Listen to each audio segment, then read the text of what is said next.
Hello students, BSc part first में coordinate geometry के अंदर जो हम एक्सरसाइज कर रहे थे उसके अंदर मैं आपको आज 5वां क्वेश्चन करवाऊंगा। तो प्रदर्शित करो कि सांकव L by r is equal to 1 plus e cos theta की ध्रुव के अतिरिक्त नाभि के संगत नियता का समीकरण होगा। तो वो होगा L by r is equal to minus 1 minus e square by 1 plus e square e into cos theta. ये यहाँ पे इसेंट्रिसिटी है और एल जो है वो अर्धनाभिलंब की लंबाई है। ठीक है, तो सिंपल जो नियता का समीकरण है वो तो हमने पढ़ा था। ये मान लो कोई भी कोनिक सेक्शन है, इलिप्स मान लो, ठीक है। तो इसकी एक ये नाभि होगी और एक ये दूसरी नाभि होगी, दो नाभि होते हैं और ये हम इनिशियल लाइन मान लेते हैं और इसकी एक नियता या डायरेक्ट्रिक्स होती है। ओके, तो इस पॉइंट को मैं नाम दे दिया एस, नाभि एक को नाम दे दिया एस और इसको दे दिया एस डैश। ओके, तो कोई भी ये जो पैराबोला है, ये सॉरी इलिप्स है, इलिप्स के लिए दो डायरेक्ट्रिक्स होती है ना, दो नियता होती है, एक इस साइड और एक इस साइड। यानी कि एस से जितनी डिस्टेंस पे ये है उतनी ही डिस्टेंस पे ये होती है। और ये कितनी होती है, नाभि एस पे हम एक परपेंडिकुलर खींच रहे हैं जिसकी अर्धनाभि लंबाई यानी यहाँ से लेके यहाँ तक की जो लंबाई है वो हम L से इंक्लूड करते हैं। ओके, नेक्स्ट देखिए, अब हम इसकी तो नियता हमें पता होता है, इसका समीकरण पता होता है, वो क्या होता है L by r is equal to e cos theta होता है। कौन किसके लिए, सांको L by r is equal to 1 plus e cos theta. अगर ये सांको है तो उसकी नियता का समीकरण ये वाला होता है। लेकिन हम इस क्वेश्चन में हमें अनदर जो डायरेक्ट्रिक्स है, दूसरी जो नियता है उसकी समीकरण फाइंड करनी है। ओके, तो हम इसके ऊपर एक पॉइंट ले लेते हैं P, जिसके कोऑर्डिनेट लेते हैं आर थीटा। आर थीटा का मतलब पता है ना, यानी कि जो ध्रुव पोल हम इसे नाभि को मानते हैं एस को, यहाँ से इस पॉइंट के बीच की जो रेडियस दूरी है इसको हम लेते हैं आर, और इस रेडियस वेक्टर के द्वारा बनाया गया एंगल इनिशियल लाइन के साथ ये वाला कितना हो गया, थीटा। ओके, तो अगर इस लाइन को, इनिशियल लाइन को आगे बढ़ाया जाए, ठीक है, तो ये वाला एंगल कितना होगा, ये वाला, तो ये पूरा एंगल देखो, ये तो हो गया पाई और पाई में से कितना कम हो जाएगा, थीटा। तो ये वाला एंगल हो गया पाई माइनस थीटा। क्या हो गया, पाई माइनस थीटा। ओके, तो इस ट्राइंगल का ये जो समकोण त्रिभुज है इसका हम यूज करेंगे। तो ये पॉइंट तो हो गया P और इसको नाम दे दो Z डैश, नो प्रॉब्लम। और इसको भी इधर मिला दीजिए, जिसको नाम दे दीजिए M, इसका हम यूज करेंगे। चलो देखिए, अभी सांको की समीकरण क्या है हमारे पास, L by r is equal to 1 plus e cos theta, और S S S dash, S dash दोनों नाभियों के बीच की दूरी होती है 2AE। ओके, और जो और S और L के बीच की अर्धनाभिलंब की लंबाई कितनी है, L, यानी कि SL is equal to L। इतना ठीक है। ओके, तो यहाँ से हम एल एम की वैल्यू निकालेंगे। एल एम क्या होता है एक्चुअली, जो इसमें कॉनिक सेक्शन में जो रिलेशन होता है, यानी कि S L is equal to e time L M. क्या होता है, S L is equal to e time L M होता है। तो यहाँ से एस एल की वैल्यू एल, यानी कि एल एम क्या आ गया, यहाँ पे एल और ई को डिवाइड कर दो, यानी कि एल बाई ई आ गया एल एम। इसका यूज करेंगे कहाँ पे, देखो ये जो दूरी यहाँ से लेके यहाँ तक, यानी कि इस नाभि से जो डायरेक्ट्रिक्स जितनी दूरी पे है वो क्या है, एल बाई ई दूरी है। तो सिमिलरली एस डैश से ये वाली दूरी कितनी होगी, एल बाई एम होगी। ये दूरी कितनी होगी, एल बाई एम होगी। तो टोटल कितनी हो जाएगी, जेड डैश और एस के बीच की दूरी कितनी हो जाएगी, एस जेड डैश बोल सकते हो, एस से लेके जेड डैश। तो S S dash plus S dash Z dash, यानी कि L by M plus 2AE plus L by E. ये आई थिंक आपको समझ में आ गया। ओके, चलो ठीक है, अभी हम यूज करेंगे ये ट्राइंगल, राइट एंगल ट्राइंगल। तो फॉर्मूला क्या होता है, कोस वाला फॉर्मूला लगाओ। कोस वाला फॉर्मूला क्या होता है, बेस बाय हाइपोटेनियस, आधार बटे कर्ण, यानी कि बेस हमारे पास क्या है, S Z dash is equal to base by hypotenuse use करते हैं ना, बेस बाय हाइपोटेनियस अपने पास क्या है, आर इज इक्वल टू कोस। अब देखो एंगल, एंगल हमारे पास क्या है, पाई माइनस थीटा है, नॉट थीटा, ठीक है, क्या है एंगल, पाई माइनस थीटा। तो हम यहाँ पे क्या यूज करेंगे, pi minus theta, pi minus theta. अब आपको पता है ये ऑक्टेंट होता है, तो ये फर्स्ट, ये सेकंड, ये थर्ड, ये फोर्थ, ये बात कर रहा है पाई माइनस थीटा की, यानी कि पाई माइनस थीटा सेकंड की बात कर रहा है। और सेकंड में ये पाई है तो हमारा ये ट्रिग्नोमेट्रिक फंक्शन चेंज नहीं होगा, कोस ही आएगा, कोस थीटा ही आएगा। अब साइन की बात करते हैं, अब ये किसकी, सेकंड की बात करें, और सेकंड में साइन कोस क्या होता है, कोस क्या होता है, नेगेटिव होता है, तो इसका आ गया नेगेटिव, तो इसकी वैल्यू आएगी माइनस कोस थीटा। ओके, और अगर ऐसे आपको समझ में नहीं आता तो इसको आप ब्रेक कर लीजिए, कोस ए प्लस बी वाला फॉर्मूला याद है ना, ए माइनस बी वाला, वो फॉर्मूला लगा के इसको निकाल के देख सकते हैं। ओके, तो हमारे पास S Z dash is equal to क्या आ गया, माइनस आर कोस थीटा, और एस जेड डैश की वैल्यू हम रख देंगे क्या, 2ae प्लस एल बाई ई। इतना समझ में आ गया ना। नेक्स्ट देखिए, हम यूज करेंगे इसेंट्रिसिटी और अर्धनाभि लंबाई जो है उसका फॉर्मूला यूज करेंगे। तो L इज इक्वल टू क्या होता है, L इज इक्वल टू होता है बी स्क्वायर बाई ए होता है, अर्धनाभिलंब की लंबाई होती है ये, और पूरी लेटस रेक्टम, पूरी नाभिलंब की लंबाई इसकी 2 टाइम होती है। ओके, ठीक है, और E इज इक्वल टू क्या होता है, E इज इक्वल टू होता है 1 minus b square by a square का अंडर रूट होता है, और दोनों का स्क्वायर कर दीजिए, यानी कि e square is equal to 1 minus b square by a square. तो आप इसको इस साइड ले जाए, ई स्क्वायर को इस साइड ले आए, है ना, b square by a square is equal to 1 minus e square ना, ठीक है।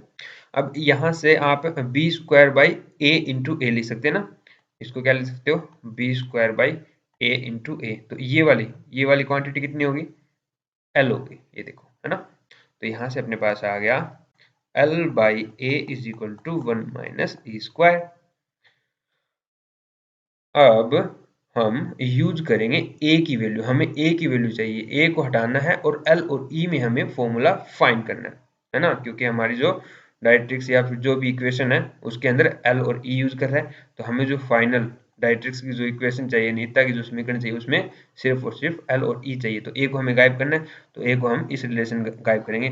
तो ए को इधर मल्टीप्लाई करवा दीजिए, 1 अपॉन ई को इस साइड ले आए, तो ए इज इक्वल टू क्या आ गया, ए इज इक्वल टू आ गया L by 1 minus e square, इतना ठीक है ना।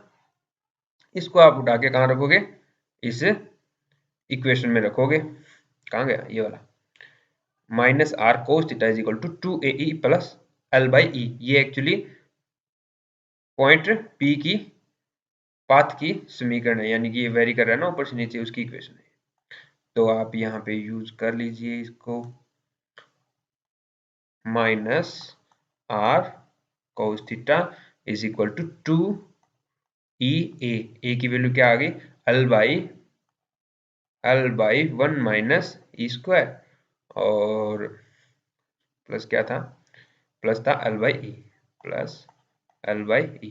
अब आप क्या कर सकते हैं, इसका एलसीएम ले सकते हैं ना, तो एलसीएम ले लीजिए, तो एलसीएम लोगे तो नीचे तो आ जाएगा ई 1 माइनस ई स्क्वायर, और यहाँ पे क्या आ जाएगा, ई से मल्टीप्लाई करवा दो, यानी कि सॉरी 2 ई स्क्वायर एल, और प्लस इसको मल्टीप्लाई करवाओ इससे, यानी कि L minus e square L, ठीक है। तो यहाँ से ये 2 ई स्क्वायर एल और यहाँ पे माइनस ई स्क्वायर एल, तो एक कम हो जाएगा, यानी कि ई स्क्वायर एल और प्लस एल, और डिवाइड बाय ई 1 माइनस ई स्क्वायर, और इज इक्वल टू ऊपर एल कॉमन आ गया, तो अंदर बचा 1 प्लस ई स्क्वायर,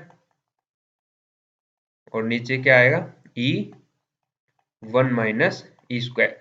तो ये सब किसके इक्वल चल रहा है, माइनस आर कोस थीटा के इक्वल आ रहा है, तो minus r cos theta is equal to L 1 plus e square divide by e 1 minus e square, इसको इस साइड मल्टीप्लाई करवा दीजिए, इसको इस साइड मल्टीप्लाई करवा और आर को इस साइड ले आइए, कॉस को और एल को मत लाओ, बाकी क्रॉस मल्टीप्लाई करवा दो, ठीक है। तो इस साइड जाएगा तो माइनस ई 1 minus e square cos theta और डिवाइड बाय ये 1 प्लस ई स्क्वायर और इज इक्वल टू क्या है, एल एज इट इज और ये आर को डिवाइड कर दीजिए। तो देखिए क्या आंसर हमारा आ गया है। तो L by r is equal to minus e into 1 minus e square by 1 plus e square cos theta. तो ये रहा हमारा answer, L by r is equal to minus 1 minus e square by 1 plus e square e cos theta. तो आपको I think समझ में आ गया होगा। नेक्स्ट हम 9th क्वेश्चन करेंगे अभी, ठीक है। क्या 9th क्वेश्चन करेंगे, कुछ बच्चों के डाउट था इसमें, तो बच्चों ने मुझे मैसेज किया था कि ये 9th क्वेश्चन करवाना सर। ओके, तो देखो यदि दो शाखों की एक उभयनिष्ठ नाभि है, दो शाखों दे रखे हैं जिनकी उभयनिष्ठ नाभि है, तो प्रदर्शित करो कि उनकी दो उभयनिष्ठ जीवाएं उनके नियताओं के प्रतिच्छेद बिंदु से गुजरेगी। तो अपने को दो शाखों दे रखे, ठीक है। तो पहला शाखा हम मान लेते हैं कि इसकी L1 क्या है, नाभिलंब की लंबाई और divide by R is equal to 1 plus E1 cos theta. कोई दिक्कत है? ये मैंने क्या लिया, कोई एक शाखा है जिस ये S ले लिया और मान लो ये नाभिलंब की लंबाई L1 दे दी और जो इसेंट्रिसिटी हम यूज करते हैं इस शाखा के लिए वो क्या यूज करते हैं, हम E1 यूज कर रहे हैं। तो कोई दिक्कत नहीं है। ओके, तो इसको आप इक्वेशन दे दिए नाम। अब एक आपने एक पहला ही एग्जाम्पल या इसमें पढ़ा था एक कि ये और एक इसका अनदर रूप लिख सकते हैं हम -1 प्लस E1 कोस थीटा, यानी कि ये जो शाखा है और ये जो शाखा है दोनों एक ही शाखाओं की डिफरेंट इक्वेशंस है ना, दूसरा रूप है ये। तो यही इसका रूप है, तो मैंने इसी को दूसरा रूप लिख दिया। अब हम बात करेंगे दूसरे शाखाओं की, इससे डिफरेंट जो शाखा है लेकिन फोकस दोनों का सेम है, नाभि दोनों की सेम है। तो उसके लिए मैं L2 यूज करूंगा, R is equal to 1 plus E2 use करूंगा इसके लिए और cos थीटा माइनस अल्फा। हम सोचेंगे कि ये ना एज इट इज उससे थोड़ा सा अल्फा एंगल से झुका हुआ है, ठीक है। मान लो ये तो पहले वाला शाखा था, ये नाभि थी जिसकी ये L1 डिस्टेंस ही L1, ठीक है।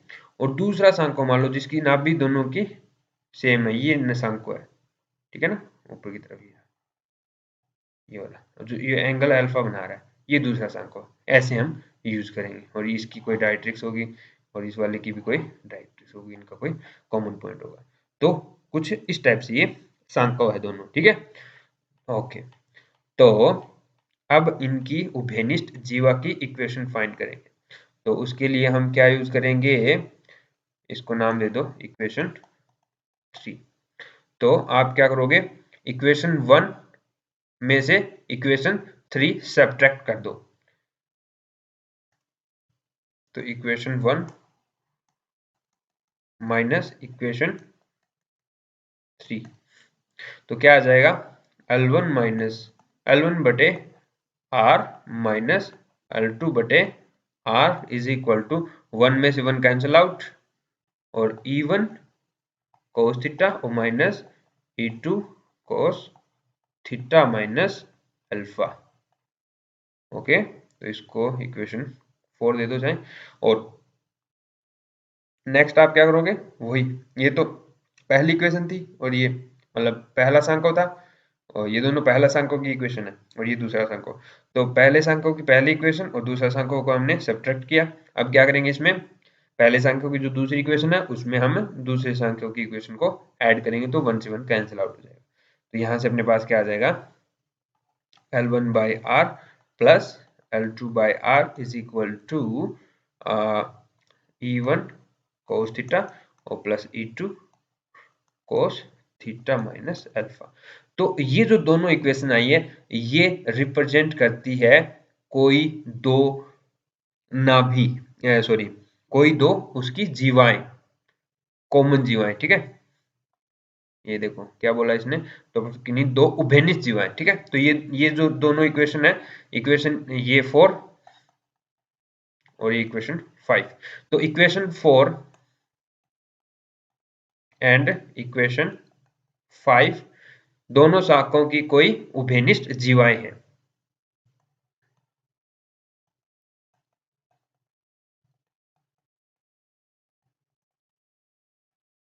ठीक है। अब हमें शो करना है कि ये जो जीवाएं हैं वो इनके कॉमन यानी कि डायरेक्ट्रिक्स का जो इंटरसेक्शन पॉइंट है, क्या नियता का, दोनों की नियताओं का जो कॉमन इंटरसेक्शन पॉइंट है उससे ये पास होगी। तो हम इक्वेशन लिखेंगे किसकी, डायरेक्ट्रिक्स की। तो इस सांख्यों के लिए डायरेक्ट्रिक्स की इक्वेशन क्या हो जाएगी, 1 को हटा दो, इसके लिए क्या हो जाएगी, 1 को हटा दो।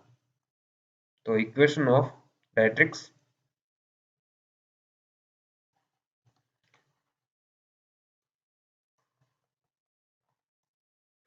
तो सांको 1 के लिए, सांको 1 के लिए क्या हो जाएगा, L1 बटे r is equal to E1 cos theta, समझ गए। और सांको 2 के लिए क्या हो जाएगा, L2 बटे r is equal to E2 cos theta minus alpha. तो इसने बोला है कि जो, हाँ, जो उबेनिस जीवाएं हैं वो डायरेक्ट्रिक्स के इंटरसेक्शन पॉइंट से गुजरेंगी, यानी कि जो ये डायरेक्ट्रिक्स इक्वेशन है इनका जो इंटरसेक्शन है यानी कि ये इनका जो कंबाइंड होगा वो इसमें रखोगे इन दोनों इक्वेशंस में, तो वो सेटिस्फाई होना चाहिए। तो करके देख लीजिए एक बार। तो यहाँ से आप क्या करोगे, आर को इस साइड मल्टीप्लाई करवा दो, ई को इस साइड ले आओ। तो R cos theta is equal to क्या आ गया, L1 बटे E1, और R cos theta minus alpha is equal to L2 बटे E2, ठीक है। तो अब इस ये वैल्यूज आप यहाँ पे रखना, आर को इस साइड मल्टीप्लाई करवाना, बस और कुछ नहीं करना। तो यहाँ पे ही रख रहा हूँ मैं, L1 minus L2 is equal to E1, यहाँ आर कोस थीटा, और आर कोस थीटा की वैल्यू क्या आई है, L1 बटे E1। तो L1 बटे E1, E1 से E1 कट जाएगा, तो यहाँ बचेगा L1, ठीक है। और माइनस E2, इसकी वैल्यू है L2 बटे E2, तो E2 से कट जाएगा L2। तो आ गया ना, L1 minus L2 is equal to L1 minus L2, satisfy हो रही है, यानी कि इनके इंटरसेक्शन पॉइंट से ये जा रही है। सिमिलरली हम दूसरी इक्वेशन देखेंगे, ये वाली।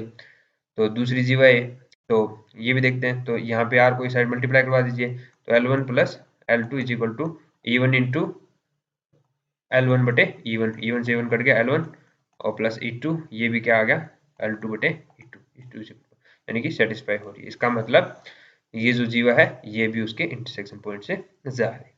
तो ये था 9th क्वेश्चन। तो आई थिंक आपको समझ में आया होगा। तो आज के लिए इतना ही, थैंक यू।